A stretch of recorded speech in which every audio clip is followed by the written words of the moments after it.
सामान्य हिंदी व्याकरण एक सफर में आप सभी का पुनः स्वागत है। आज के अध्याय में हम वर्णों का उच्चारण स्थान इससे परिचित होंगे और यदि आपने पिछले अध्याय को नहीं देखा है तो उसका लिंक डिस्क्रिप्शन बॉक्स में दिया गया है, जिससे आप उन सभी से परिचित हो सकते हैं। आगे बढ़ने से पहले आप सभी से अपेक्षा रहेगी कि इस सफर के अंत तक आप बने रहेंगे। आइए शुरू करते हैं। वर्णों का उच्चारण स्थान। मुख यानी मुंह के जिस भाग से वर्णों का उच्चारण होता है वह उस वर्ण का उच्चारण स्थान कहलाता है। विज्ञान की दृष्टि से तो मुख के अनेकों भाग हैं, लेकिन वर्णों के उच्चारण स्थान को ध्यान में रखते हुए मुख्य भाग 6 हैं, जो इस प्रकार है। पहला भाग है कंठ। कंठ यानी गला, जो कि आप दी गई आकृति में देख सकते हैं।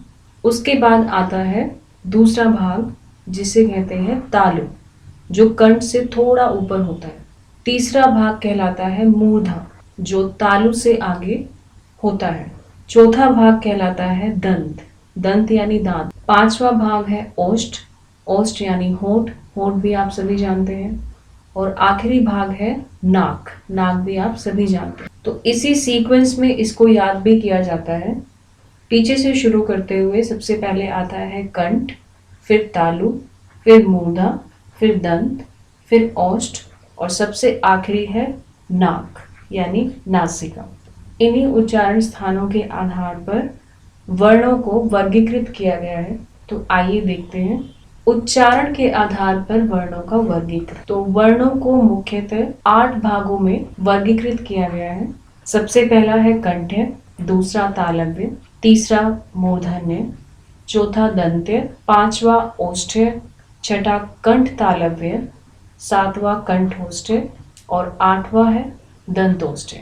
ये सभी उच्चारण के आधार पर वर्गीकृत किए गए हैं। आइए इनके बारे में एक एक करके जानते हैं। सबसे पहले है कंठ्य। किन वर्णों को कंठ्य कहा जाता है? जिनका उच्चारण कंठ और निचली जीभ के स्पर्श से होता है, ऐसे वर्ण कंठ्य कहलाते हैं, जिसके उदाहरण हैं ए, आ, है, कैवर्ग, कैवर्ग के सभी वर्ण और विसर्ग। अब इन वर्णों को याद करना भी बहुत आसान है, क्योंकि इन वर्णों का उच्चारण कंठ और निचली जीभ के स्पर्श से होता है। तो इसका अनुभव आप बोलते समय कर सकते हैं। आप खुद से ए बोलकर देखिए, आप यह पाएंगे कि कंठ और निचली जीभ के स्पर्श से ही ए बोला गया है। जैसे है वर्ण देखिए, है वर्ण को बोलते समय, बोलने से पहले अगर आप देखेंगे तो कंठ यानी गले पे सबसे ज्यादा जोर पड़ता है। तो कंठ साथ में निचली जीभ के स्पर्श से ही है का उच्चारण हुआ है। इसी प्रकार आ बोलने से पहले भी जो मुख की स्थिति बनी है, जो पोजीशन बनी है, वो आप देख सकते हैं कि उसमें भी सिर्फ कंठ और निचली जीभ का प्रयोग हुआ है। तालव्य। तालव्य उन वर्णों को कहते हैं जिनका उच्चारण तालु और जीभ के स्पर्श से होता है। इसके उदाहरण हैं ई, च वर्ग के सभी वर्ण जैसे च, छ, ज, झ, य और श। इन सभी वर्णों का उच्चारण तालु और जीभ के स्पर्श से होता है। तालु मुख का कौन सा भाग है? कंठ से ऊपर वाला भाग। यदि आप इन सभी वर्णों को बोलकर देखें तो आप अनुभव करेंगे कि इनके उच्चारण में केवल तालु और जीभ का ही प्रयोग हुआ है, इसीलिए इन वर्णों को तालव्य कहा जाता है। अगला है मूर्धन्य।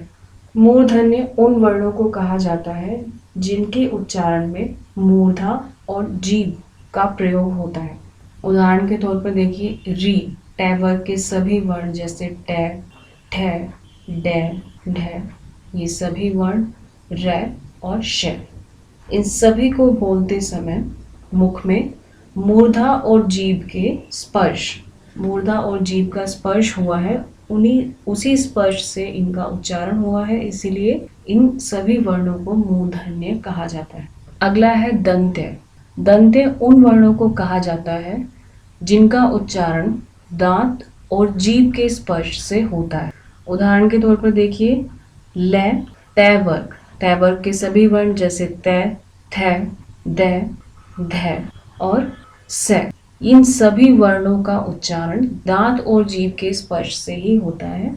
आप बोलकर इसका अनुभव भी कर सकते हैं कि केवल दांत और जीभ के स्पर्श से ही इनका उच्चारण हो रहा है, इसीलिए इन्हें दंते कहा जाता है। ओष्ठ, ऐसे वर्ण जिनका उच्चारण दोनों ओठों यानी होठों के स्पर्श से होता है, ओष्ठ्य कहलाते हैं। उदाहरण उ, ऊ और पै वर्ग के सभी वर्ण जैसे पै, फै, बै, भै। इन सभी वर्णों का उच्चारण दोनों ओठों के स्पर्श से हुआ है, इसीलिए ये ओष्ठ्य कहलाते हैं। अगला है कंठ तालव्य। कंठ तालव्य ऐसे वर्णों को कहा जाता है जिनका उच्चारण कंठ, तालु और जीभ के स्पर्श से होता है। इसके उदाहरण हैं ए और ऐ। आप बोलकर इनका अनुभव कीजिए, आप पाएंगे कि इनके उच्चारण में कंठ यानी गले का, तालु गले से ऊपर वाले भाग का और जीभ के का ही प्रयोग हुआ है, इसीलिए ये कंठ तालव्य कहलाएंगे। कंठोष्ठ्य, कंठोष्ठ्य उन वर्णों को कहा जाता है जिनके उच्चारण में कंठ, जीभ और ओठों के कुछ स्पर्श का प्रयोग होता है। उदाहरण के तौर पर देखिए ओ और औ। इनका उच्चारण जब हम करते हैं तब कंठ, होठ और जीभ इन तीनों का प्रयोग हुआ है, इसीलिए इन दोनों वर्णों को कंठोष्ठ्य कहा जाता है।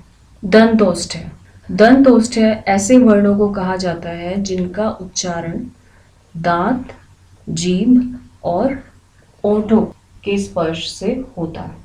आप ये पाएंगे कि पूर्ण रूप से तीनों का स्पर्श नहीं होता, पर तीनों का ही प्रयोग इसके उच्चारण में होता है। ऐसा दंतोष्ठ्य वर्ण केवल एक ही है और वो है व।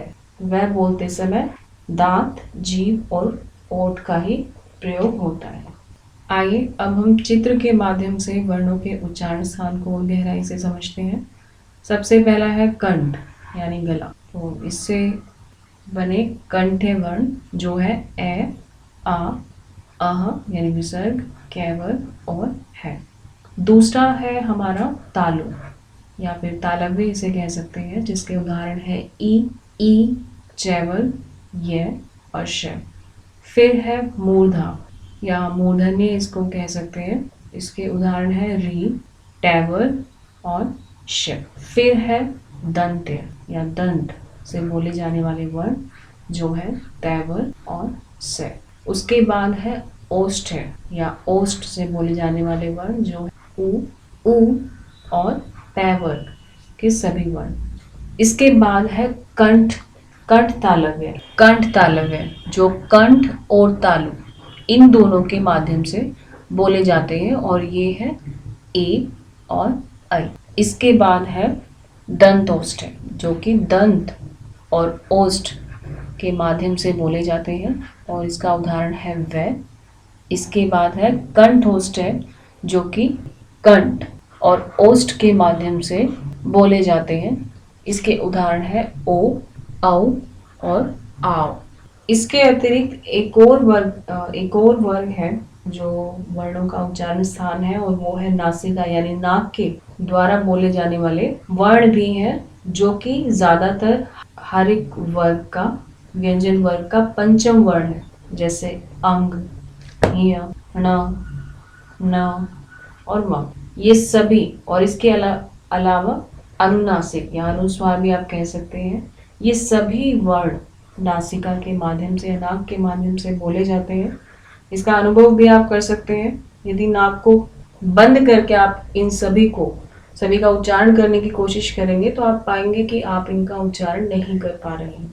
इस तरीके से हम कह सकते हैं ये सभी नासिका द्वारा बोले जाने वाले वर्ण हैं। आज के अध्याय में सिर्फ इतना ही। मिलते हैं अगले अध्याय में, जिसमें हम स्वरों के बारे में और विस्तार से जानेंगे। तब तक के लिए धन्यवाद।